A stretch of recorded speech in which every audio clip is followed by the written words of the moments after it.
రాష్ట్రంలో దేశంలోనే ఈ రాష్ట్రానికి ప్రథమ స్థానం వచ్చే పరిస్థితికి వచ్చే నాయకులు ఉన్నారు అని అనుకున్నాం. ఎందుకంటే కామారెడ్డి నుంచి పోటీ చేసిన నా అదృష్టం ఏంటంటే నా మీద ఓడిపోయినటువంటి ముఖ్యమంత్రి గారు, నా మీద ఓడిపోయినటువంటి మాజీ ముఖ్యమంత్రి గారు, నేను ముగ్గురం కూడా అసెంబ్లీలో కూర్చుండడం అనేది నిజంగా చరిత్ర. అది దానికి నేను చాలా సంతోషపడ్డాను. ఎందుకంటే ఆ ఇద్దరు కూడా పెద్ద తలకాయలు, చాలా అనుభవం ఉంది. 5, 6, 7, 8 సార్లు అసెంబ్లీలో కూర్చున్నటువంటి వ్యక్తులు, పార్లమెంటుకు పోయినటువంటి వ్యక్తులు, వీళ్ళందరూ కూడా ఉన్నారు, అనుభవజ్ఞులు ఉన్నారని అనుకున్నాం.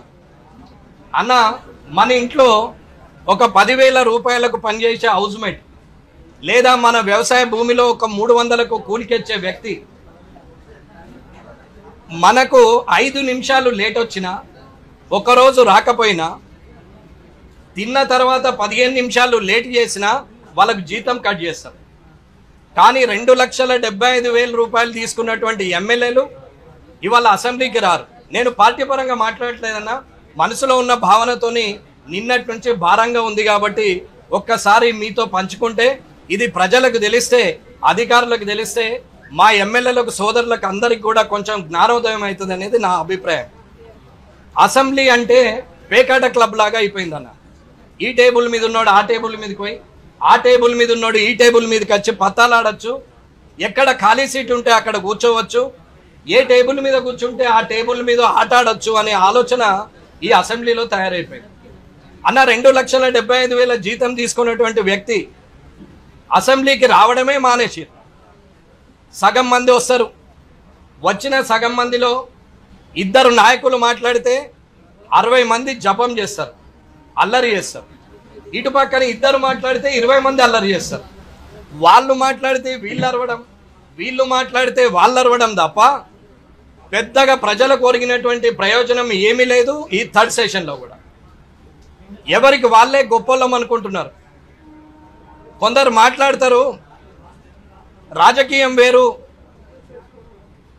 మా పరిస్థితులను బట్టి మిత్రులుగా ఉండొచ్చు, రాజకీయం రాజకీయమే, మిత్రులు మిత్రులే అంటారు. ప్రజాప్రతినిధులు అందరూ మిత్రులైనప్పుడు మరి శత్రువులు ప్రజల ఓటేసి గెలిపించినటువంటి ప్రజలే శత్రువులా ప్రజాప్రతినిధులకు అనేది నేను అడుగుతున్నా. ఏ ఒక్కరు కూడా ప్రజలకు సంబంధించిన అంశాన్ని లేవనెత్తి మాట్లాడరు. కానీ తన ప్రభుత్వం గొప్పది, తన ప్రభుత్వం గొప్పది అని చెప్పి మాట్లాడే వ్యక్తులే తప్ప ప్రజల గురించి మాట్లాడే వాళ్ళు లేరు. దాంట్లో మధ్యలో సెటైర్లు, సినిమాలో సీరియస్ సీన్ నడుస్తుండగా ఒక కమెడియన్ వచ్చి జోక్ చేసినట్టు ఒకరు జోక్ వేస్తారు, దాని మీద మళ్ళీ నవ్వడం.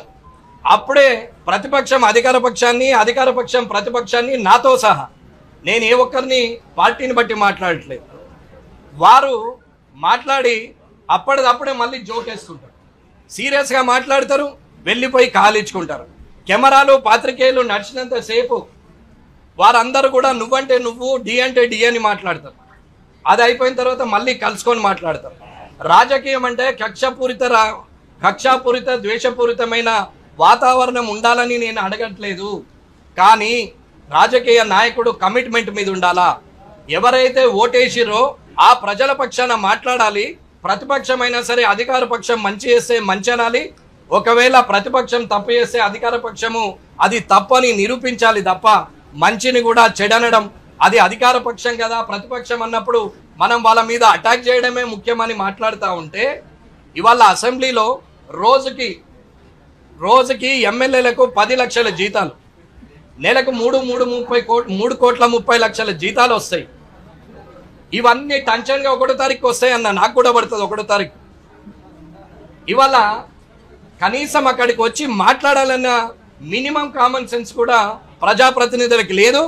వచ్చినటువంటి ఎమ్మెల్యేలు కూడా అక్కడికి వచ్చి ఒకరి మీద ఒకరు సెటైర్లు వేసుకొని మాట్లాడతారు, తిడతారు, పొగుడతారు వాళ్ళే, తిడతారు వాళ్ళే, పొగుడతారు వాళ్ళే, ప్రజల పక్షాన మాట్లాడినట్టు నటించేది వాళ్ళే. ఇది ఎమ్మెల్యేలు అసెంబ్లీలో చేస్తున్నటువంటి బాధ అన్న.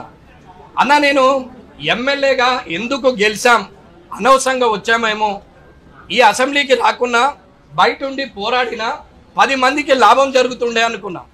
మాస్టర్ ప్లాన్ మీద గొడవ చేస్తే ప్రజలకు లాభమైంది, మాస్టర్ ప్లాన్ క్యాన్సిల్ అయింది, పదవి లేదు. పావలా వడ్డీ గురించి మహిళల పక్షాన నిలబడి కొట్లాడితే వారికి పావలా వడ్డీ వచ్చింది, అప్పుడు నాకు పదవి లేదు. అలాగే ఎన్నో కార్యక్రమాలు చేసినప్పుడు అది ప్రజలకు లాభమైంది. కానీ ఒక ఎమ్మెల్యేగా, ఒక నియోజకవర్గ నాయకునిగా, ఒక పార్టీ ప్రతినిధిగా అసెంబ్లీకి నన్ను ప్రజలు పంపిస్తే ఏమీ చేయలేని నిస్సహాయ స్థితి అసెంబ్లీలో కనపడుతుంది. అన్న, ప్రజల దగ్గర సమస్యలే లేనట్టు, రాష్ట్రం మొత్తం సుభిక్షంగా ఉన్నట్టు ఇవాళ లోపల ఉన్న వాళ్ళు మాట్లాడుతూ ఉంటారు. పాపం అక్కడ వస్తూ ఉంటే గేట్ కాడ పోలీసు వాళ్ళు కూడా చెప్తారు, అన్న మాకు సరెండర్ లీవ్స్ రాలేవు, గత ప్రభుత్వం ఇవ్వలేదు, డిఎలు 5 పెండింగ్ ఉన్నాయి, 3 పెండింగ్ ఉన్నాయి, సరెండర్ లీవ్స్ 5-6 పెండింగ్ ఉన్నాయి, మాకు అసలు ఏరియర్స్ రావట్లేదు, పిఆర్సీ ఏరియర్స్ కూడా ఇప్పటి వరకు ఇవ్వలేదు, పిఆర్సీ కొత్తది మళ్ళీ వచ్చింది, కానిస్టేబుళ్లకు కనీసం ప్రమోషన్ యోగం లేదు అని పోలీసులు వానల ఎండల రోడ్డు మీద నిలబడి ఈ నాయకులను, ఈ ఎమ్మెల్యేలను అసెంబ్లీకి పంపిస్తుంటే వాళ్ళ ఘోష మాత్రం వీళ్ళకు వినపడదు. ఇవాళ ఎన్నో సమస్యలు ఉన్నాయి. ఇవాళ 1998లో డిఎస్సి క్వాలిఫైడ్ అయిన వాళ్ళు 26 సంవత్సరాల క్రితం క్వాలిఫైడ్ అయిన వ్యక్తులకు అప్పటి ముఖ్యమంత్రి గౌరవనీయులు కేసీఆర్ గారు పిలిచి మాట్లాడి ఇది మీకు సరిదిద్దుతామని 2016లో చెప్పారు. ఇప్పటి వరకు వాళ్ళని చూసిన పాపాన పోయింది లేదు. ఇవాళటి కూడా ఎవ్వరు కూడా